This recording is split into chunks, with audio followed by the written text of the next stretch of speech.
So this is a very interesting topic. How many of you attended training? First day, okay, we have a few. Did you attend Active by Mayor? So that was in detail. That went into depth on how we do all the conflict resolution.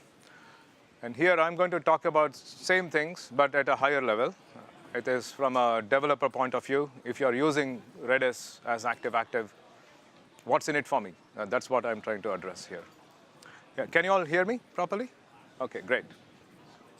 Okay, what I'll start with is, I'll start with some basic introductions to CRDT. Now, how many of you know CRDT? Okay, that's good. And there are so many who don't know CRDT. So I'll give a very quick introduction to CRDT. It's not a deep dive for sure, but I'll give you pointers. If you are interested in learning more about CRDT, I'll give you some pointers and you can study on your own later, okay? And then I'll also talk about Redis data structures, how we transformed Redis data structures to CRDTs, how we made them behave like CRDT. I'll spend some time on that.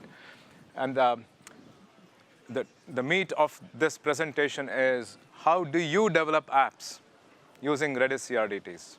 So that is the main presentation. I'll give introduction to a few things, and I'll spend a lot of time on what's in it for you. How do you develop apps? What should you know to develop apps using Redis CRDTs? Fine. And finally, I'll be running some demos here and there. And then wish me good luck, because I don't want to run into any glitches while I do the demo. And finally, I'll talk about some of the use cases of Redis, where you should apply and where you should not apply. And definitely, this is not a transactional database. So if you have a transactional use case, this is not meant for that. This is more of an eventual consistency use case. And we'll run through those use cases so that you understand what I'm talking about. Great. And if you have any questions, feel free to stop and ask questions. And we are already late, so I'll run through the slides really fast. We are late by about 10 minutes, so I'll go very fast. Okay, there are two problems with distributed databases. When I say distributed, it need not be geo-distributed. It can be distributed across data centers. So one of my friends, Arun, he was suggesting that it's not just geo-distribution. You may have two data centers in the same region, but you may want high availability, and you may want two sets of data just so that you recover from disaster or something. So in any distributed database scenarios, you have two problems. One is latency, and the second one is conflict resolution. Right? We'll talk about that. Now, latency, one way to address latency is strong consistency. All traditional databases, they use strong consistency. Relational databases, they use strong consistency. What this means is if you're writing to a database instance here, it waits until all other replicas get an update and acknowledge back to this instance. And only then the client will get an acknowledgement. So it is all synchronous, completely synchronous. The problem here with strong consistency is, of course, latency. You have to wait until all the replicas get your update. The second one is eventual consistency. There are many implementations of eventual consistency. Here I'm talking about Cassandra. Here what's happening is Cassandra has a consensus-based eventual consistency. So a majority must get the update. So let's say you're writing to a replica here in Europe. If the one in South America responds saying, OK, I got your update, the majority has the update. So it need not wait for the response from the American database. So that's the idea. If the majority gets the update, you're good to go. So that's a consensus-based eventual consistency. Now, the problem here is, again, latency. And the second one is conflict resolution. How many of you have used Golden Gate or merge replication in the past? Oh, there are a lot. OK, I'm sure you have run into this. Whenever there is conflict, you have to resolve them manually, or you can override all the conflicts. You can write your own rules, but again, it becomes a pain, and it's just unmanageable in a large scale. So typically, what you have to do is, depending on the use case or depending on how you use the data, you have to have an appropriate conflict resolution semantic. Now, that is the cool thing about CRDT. We'll talk about that, because in CRDT, or conflict-free replicated data types, the data types, they have built-in conflict resolution semantics. So every data type has its own conflict resolution semantic. So that way, you don't have to worry about how to resolve these conflicts. Last writer wins. How many of you use Couchbase or have used Couchbase? OK, Couchbase follows last writer wins. The problem is it follows last writer wins for all the data types and for all the data sets. And I'll show you some examples where last writer wins, it doesn't work. I'll show you in a while.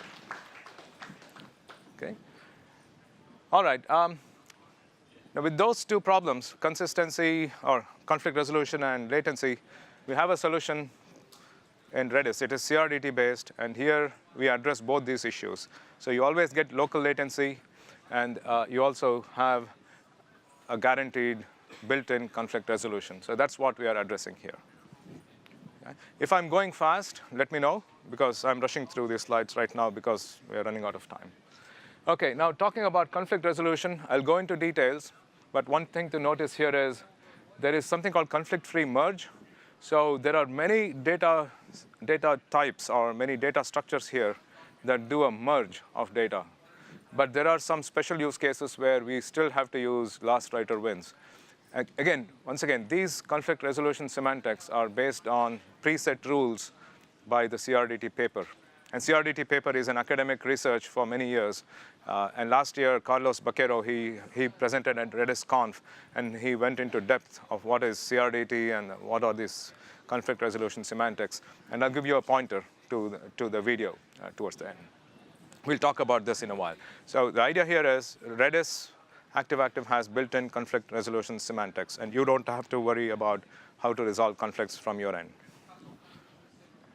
OK, how CRDTs work? There are three mathematical properties mainly: commutative, associative, and idempotent. I'll give some examples of these. And some of the data types are G counter. G counter is a grow counter, grow-only counter. It just grows. It doesn't go down. And PN counter is positive, negative counter. And G set is a grow set. You keep on adding items to that set, but you don't take out anything from that set. And then two-phase set. And there are so many: observed, removed set, sequence, registers, and so on. So we have transformed all these. We have taken all these ideas, and we have implemented them into Redis data structures. So we have a counter. I'll show you a counter. We have set, and we have sorted set. And for sequence, we have list. And for registers, we have strings. So we have taken these ideas and imported them into Redis data structures. Example for counter. Let's say you have three replicas. In replica A, you increase by 40. And in B, you increase by 50. And in replica C, you increase by 30. If you use last writer wins, whoever did the last update will win. Whereas here, this is a counter. You don't have to do last writer wins. You can just merge all the data, right? So this is a conflict-free merge. That's what we do with counters. So you just increase the counter here, here, and here. And that's what happens eventually, right? And then same with the set. You can do a conflict-free merge. Here in this case, I'm adding Wonder Woman. Let's say we are adding Wonder Woman at replica A. And here at replica B, we are adding Star Wars. And at C, we are adding Star Wars and Coco. Now, Star Wars is already there in the set. So when you do a conflict-free merge, you're just doing a union of everything. So you're removing all the duplicates automatically. You get the idea? And you don't have to do last writer wins here. If you do last writer wins, whoever did the last update will win. So that's not the case. You can always do conflict-free merge based on the data type. Right? So now advantages of active-active Redis Enterprise. The active-active feature is available only in Redis Enterprise. It's not part of open source. But with that said, if you have developed an app for open source Redis, you don't have to make any changes to port it to active-active. There's nothing you need to do. You just deploy, you just change the backend database to active-active Redis. And it's the same set of libraries. It's the same program that runs there. Right? There are some caveats. I will talk about those caveats. The caveat is you have to have your app stateless. So if you have developed a stateless server-side app or a cloud-native app, you don't have to make any changes. Right. Now, what you get from this, what you get from active-active, you get geo-distribution with local latency. You get high availability.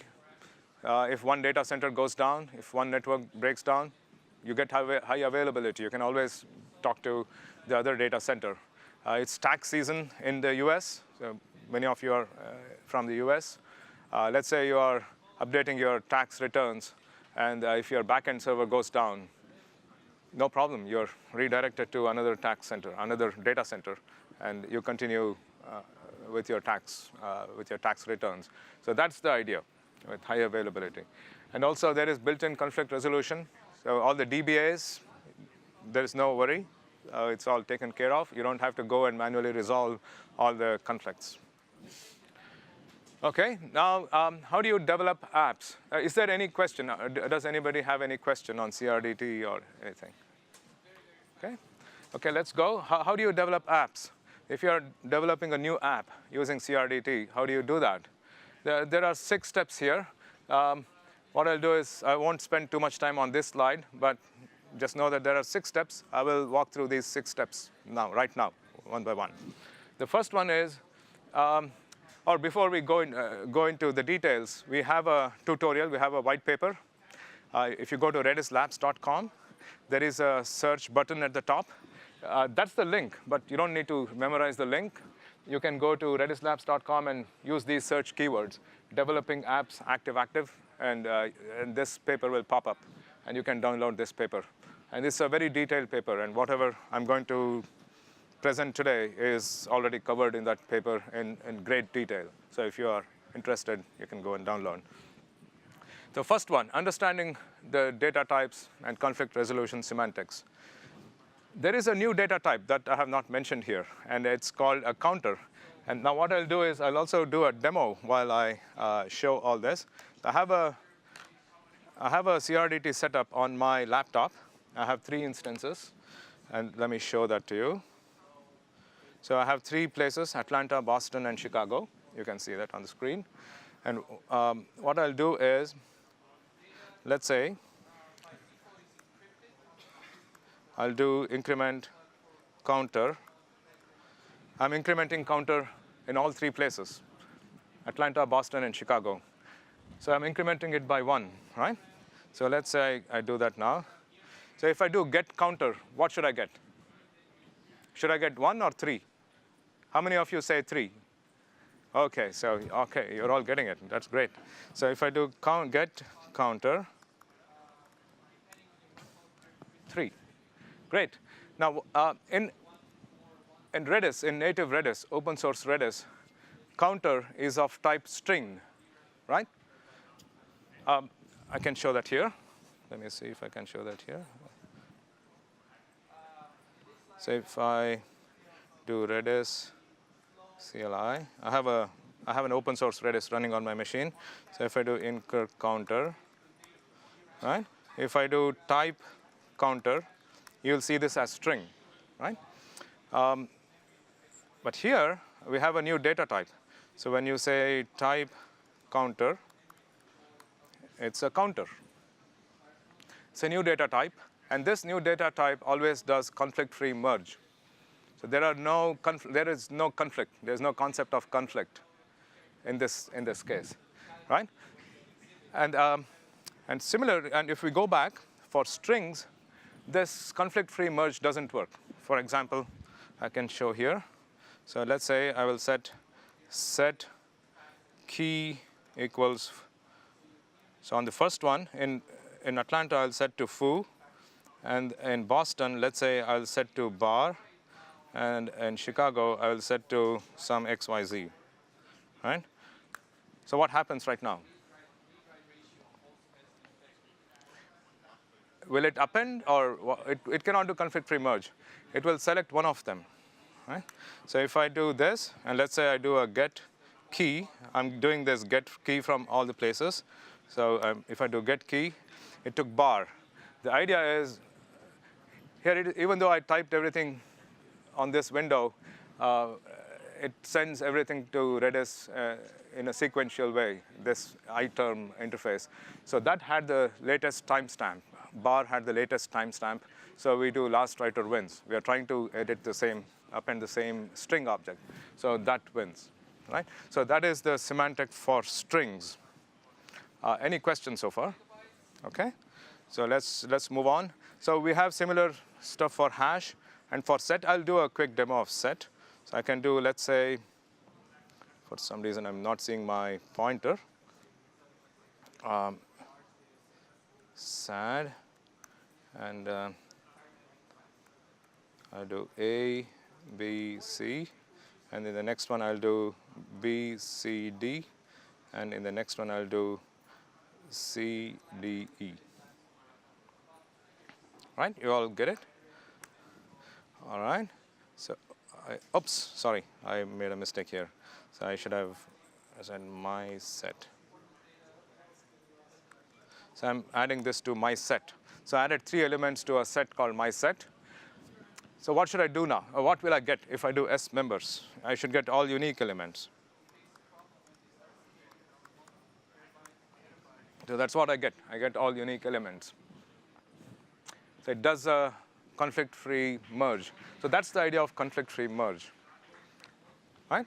So I can go on, but in the interest of time, I'll move on. So there are a few other semantics that I'll cover. I just covered conflict-free merge and also last writer wins in case of string. Now, there are a few other semantics that I'll cover, and let me show that to you.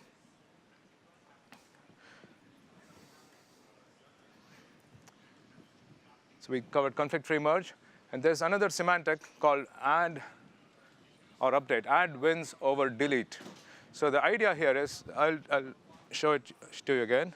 So the idea here is, let's say I add SADD, my set, and here let's say I do A. The A is already there, but still it's OK.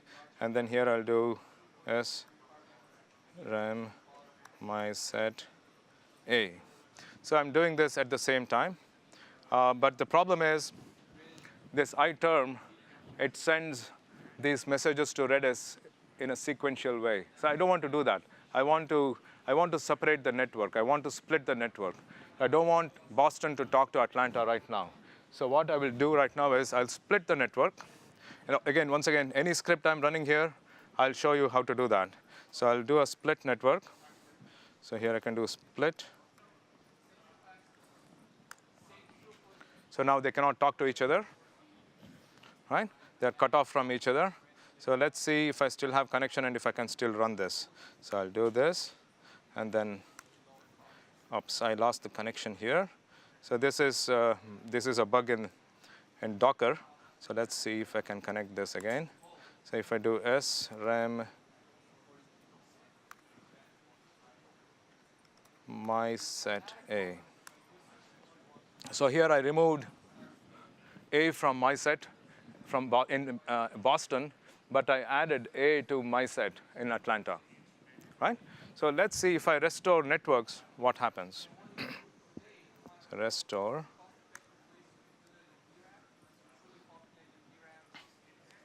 So I did a restore. So how many of you, OK, let's give it a try. So how many of you say A will go away from this set? OK, how many of you say A will not go away from the set? A will remain in the set. OK, let's give it a try. Our semantic is add wins over delete.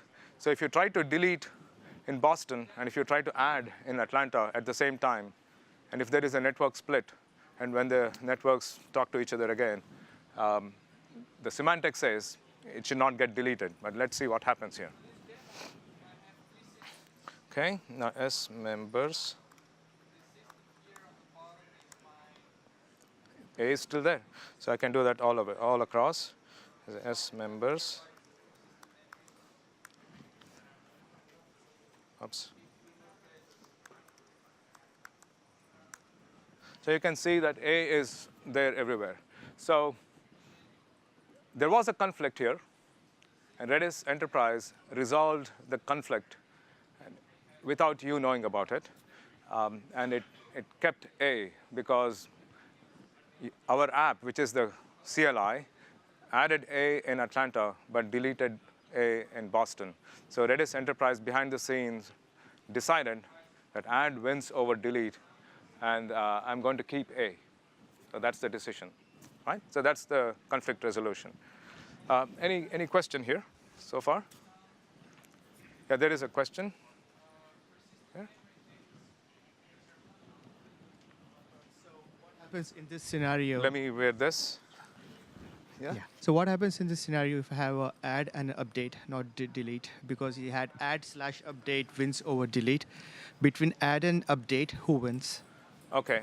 So between add and update, who wins? In case of set, there is no update. There is only add or remove. But update may happen to a string data type. And in case of string data type, I'll show an example. So let's say, so what you're saying here is, I'm doing a set.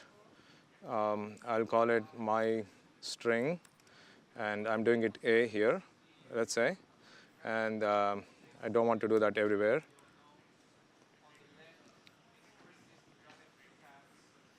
So I want to do it only in Atlanta. And let's do this. And now if I do get my string, it should be A everywhere. Fine. So now what I'll do is I will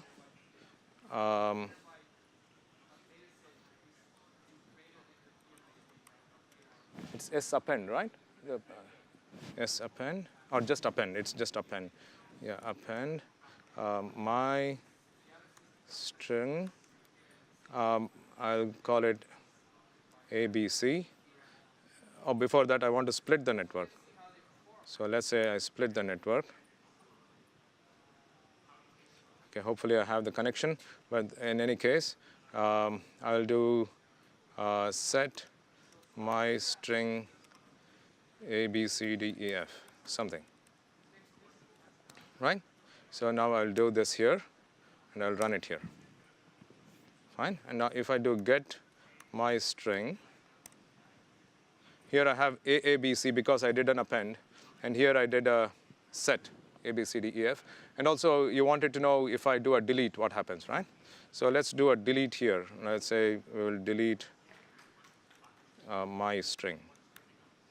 So we have three different, oops, I deleted everywhere. So I should do this again.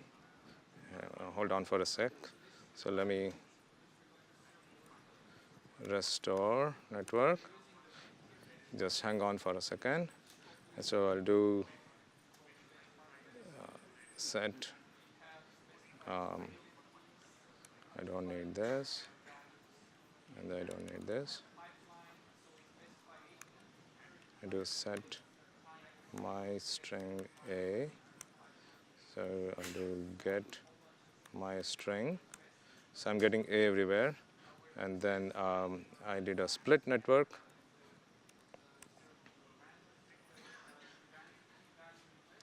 Okay. Now what I'll do is, in Atlanta, I'll do append my string ABC. And in Boston, I'll do set my string A, B, C, D, E, D, E, F. And then here I'll do delete my string. Right? And now if I do get my string, here I'm getting nil. In Chicago, in Boston, it is A, B, C, D, E, F. And in Atlanta, it is A, A, B, C. Now, add or update wins over delete. So our hypothesis is, once I restore network, this should not take place at all. So there should be some value in my string. Now the question is whether that value is A, B, C, D, E, F, or A, A, B, C. So this will not happen. So this is ruled out. So whether it is that or A, A, B, C. So between those two, whoever has the latest timestamp wins. So last writer wins. So first of all, add wins over delete.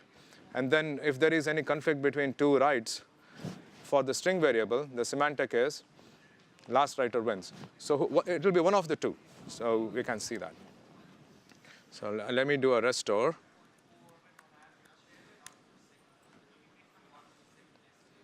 Okay, get my string. So it is one of them. But the cool thing here is strong eventual consistency. All of them have the same data. They all have consistent data. So there is no inconsistency between replicas. So that is the cool thing, right? Somebody had a question there.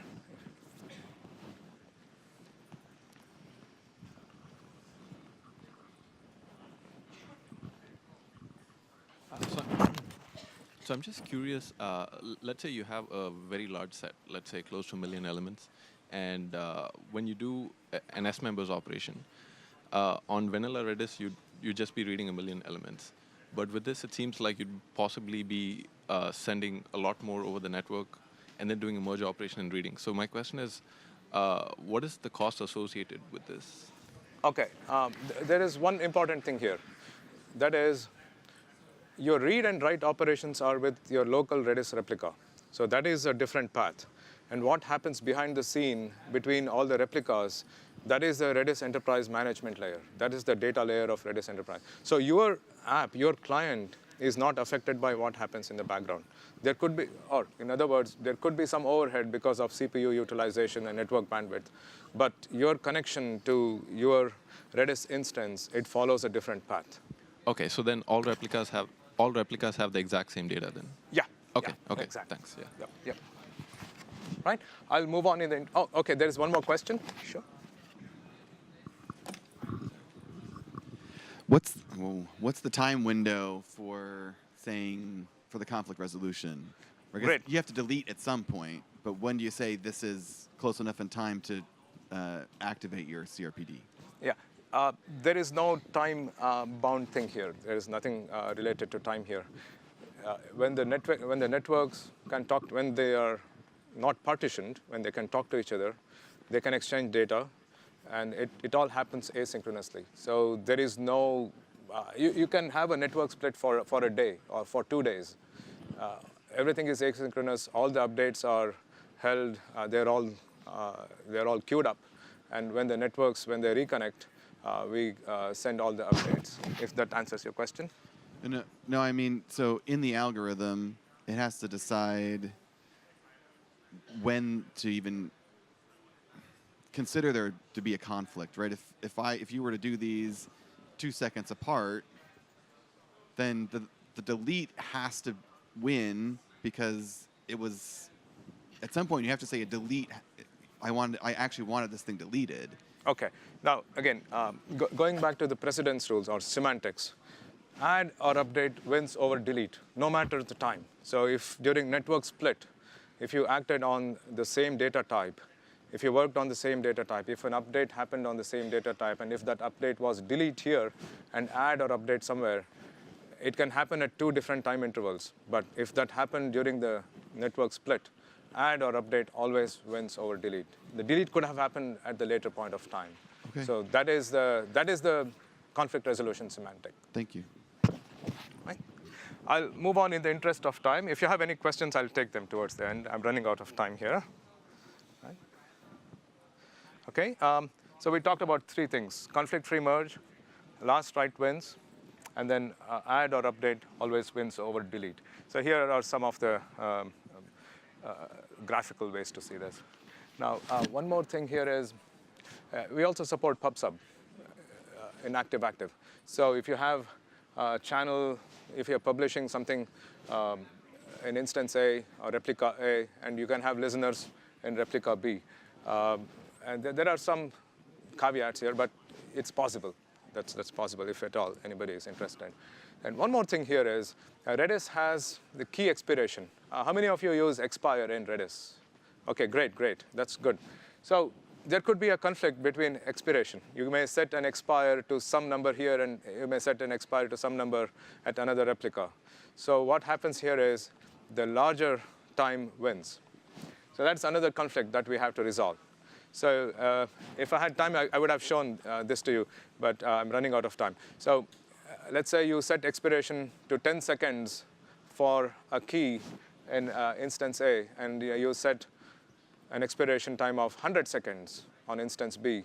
100 seconds wins over 10 seconds, right? Okay, so that is another semantic. So these are all conflict resolution semantics. And going back to our original idea, if you are developing a new app, if you have already developed on Redis, you can port it to Redis active-active without much changes. But when you do that, you should know all these conflict resolution semantics. So you should learn these conflict resolution semantics. So understand the data types that you're using, the data structures you're using, and for each data structure, there is a specific conflict resolution semantic, and you need to know what those semantics are. Fine? So that's one thing. Now the next thing is, okay, CRDT doesn't work for all use cases. It works for some use cases, but it doesn't work for some use cases. So the use cases where it works really good, counters, session managers, user activity, and if you're collaborating something, how many of you have used Google Spreadsheets or Google Documents? Yesterday I was updating a spreadsheet, and one of my coworker was updating the same field in the Google spreadsheet, and there was a conflict, right? And what happens is one of us have to win. So that's what happened. So all the things that I updated on the spreadsheet went away, and that's the reason we don't have a helper here. And Meir, my co-presenter, is helping here. So that's an example of conflict resolution. But that's a CRDT-based use case. But if you're using your database for transactions, for financial transactions, you don't want to have conflicts. You don't want to have these kind of conflict resolution semantics. So it's not meant for that. So that's something to keep in mind. Just to reiterate on what I said, for session management, let's say you want to move a session from one data center to another data center. I gave the example of tax application. You can do that without any effort here. If your app is talking to a database replica here, it can just switch to the other replica, and it's the same data, right? So you can do that in session management. The other one is disaster recovery. We have a customer where they have data center in San Francisco and San Jose, and they always want to connect their end users to the nearest data center. But in case they get a better latency with San Jose data center, or if they lose San Francisco data center, they want to connect to San Jose data center automatically. So that is another use case for session management. And for microservices, there's so much data exchange going on. So if you want to have a single bus that can manage all the data, then list data structure. A list as a CRDT is a very good solution for you. Or maybe it is a set, or maybe it's a sorted set. So that is something to think about. Again, high volume data streaming. If you're collecting a lot of data, it's data ingest. You can collect all the data from all the replicas. And eventually, all the data, if you're collecting everything into a list, they will all merge into a common data. So that's possible. But if you're using list, you can have only one output. There should be only one client that is reading data, that's popping data. You cannot have two clients pop the data because they may get the same data. So that's a caveat, right? So I'm running a bit fast. So we covered two things. One is conflict resolution semantics, and then we talked about use cases. This is not meant for all use cases, but there are many use cases where this is a perfect solution. And third thing is you need to know some best practices. Caveats, your apps will not receive notification if there is a conflict. So you won't know if there is a conflict. It's all resolved behind the scene. Second, you cannot override the default conflict resolution semantic. These semantics are outcome of many years of academic research. So we don't want to change them. Many people have put in a lot of thought. PhDs have worked on it. It's an academic paper, and let's just use it. Third, if you're using Lua scripts, they synchronize on commands. So the idea here is if you're calling a Lua script on a local replica, this does not result in calling another Lua script on another replica.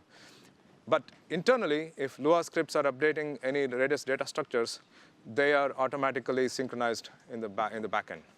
Right? Got it? Any question? All right. Some best practices. Make your app stateless. Don't keep any session information in your app. that's the golden rule. Because if you change your data here, somebody may change that same data from somewhere.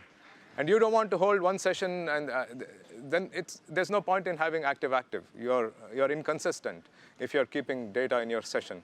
So keep all the data inside Redis. And your app is anyway closer to the database. You're getting local latency. It's all in-memory database.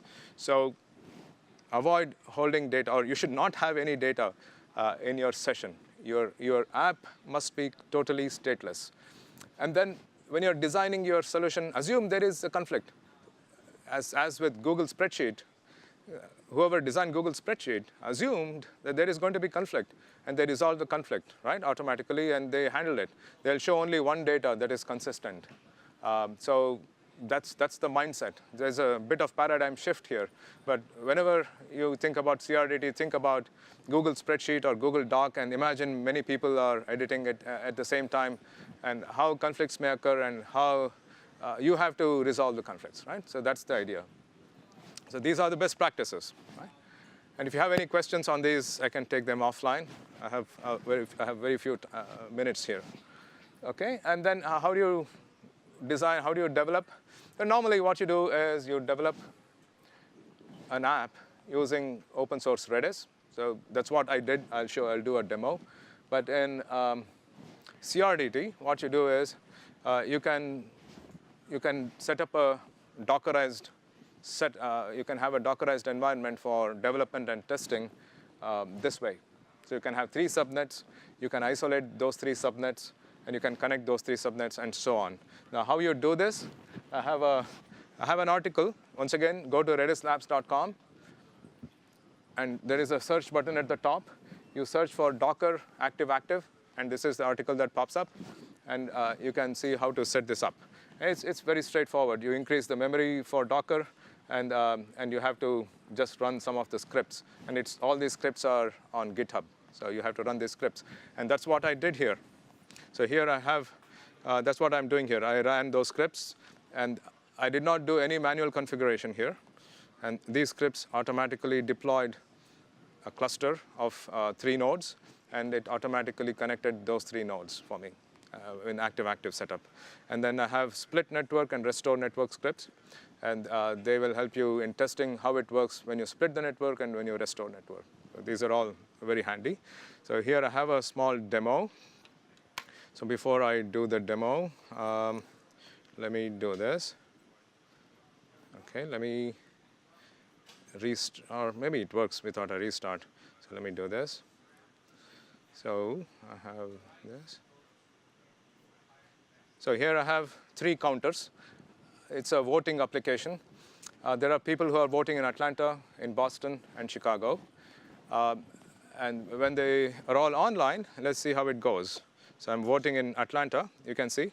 So it's automatically going to all locations, right? So if I vote here in Chicago for the 3rd dog, it is going to all other places. And in Boston, it's going to all other places.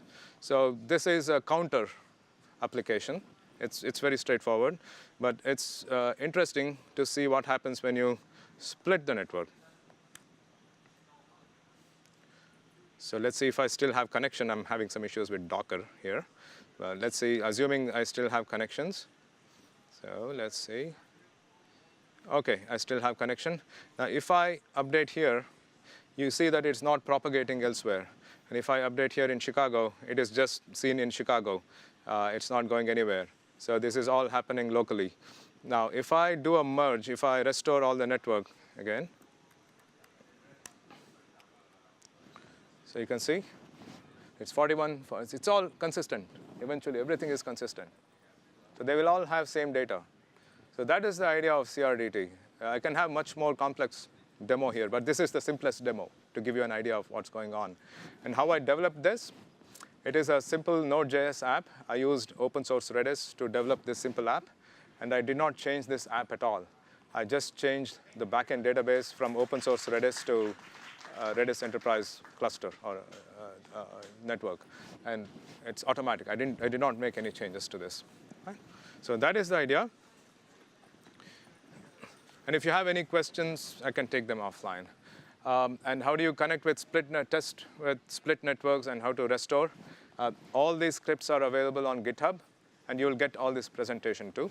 And if you go to github.com/Redis Labs demo, Redis CRDT Docker scripts, you will see all these scripts there. You can do it yourself. Right? And you have to develop and test this application. This is what I did just now. I have a Node.js app. I use these frameworks. I use EJS, and I use Node for Redis, Node Redis library, and I use Express. I use socket.io to communicate between all the apps, and this is what I did. Now, use cases. Talking about more, we talked about a few use cases, but more examples of where you can apply. We talked about leaderboard early in the presentation, so that's definitely a candidate. Collaboration, we talked about Google Spreadsheet.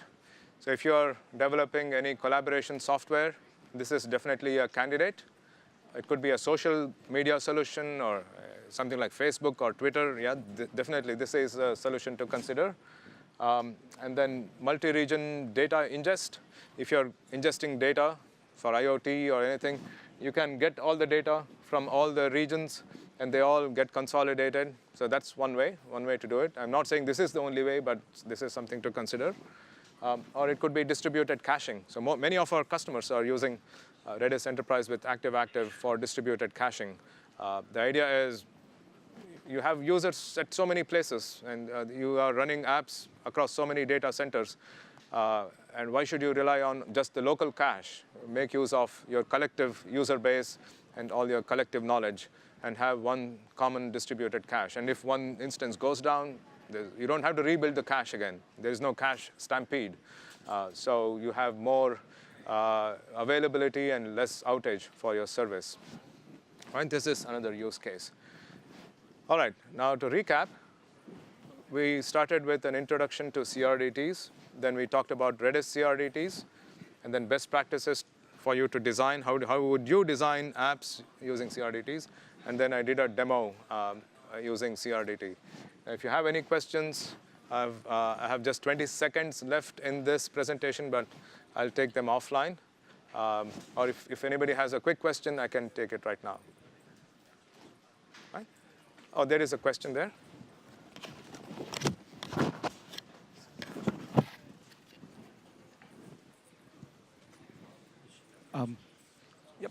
For the Oracle or MySQL, we get to see the CDC changes, the change data capture changes. Do we get to see anything similar for Redis Enterprise, where we can see what all changes happened and how Redis resolved it? Well, when we're talking about scale of Redis, we are talking of millions of ops per second. Would you really need that? Would you be able to manage that? Even if you get that, what would you do with that data? The answer is, so far, we have not seen any real use case where that is needed. In most Redis use cases, things happen in instant. And there's no time to resolve all this, and all the resolution happens behind the scene. So as long as you keep your apps stateless, you always have consistent data. Okay. In the cases where that CDC information may be needed to push somewhere else, like putting it into Kafka and then propagating it somewhere else. So, but we don't have that way to look at the CDC, right? Okay. No. So far, we have not seen any major use case we have not heard this requirement from anybody. In most Redis use cases, things happen instantaneously. You need to move on. There's no time to sit and fix things. But if there is a real need, talk to us. Any question? Okay, these are some of the pointers.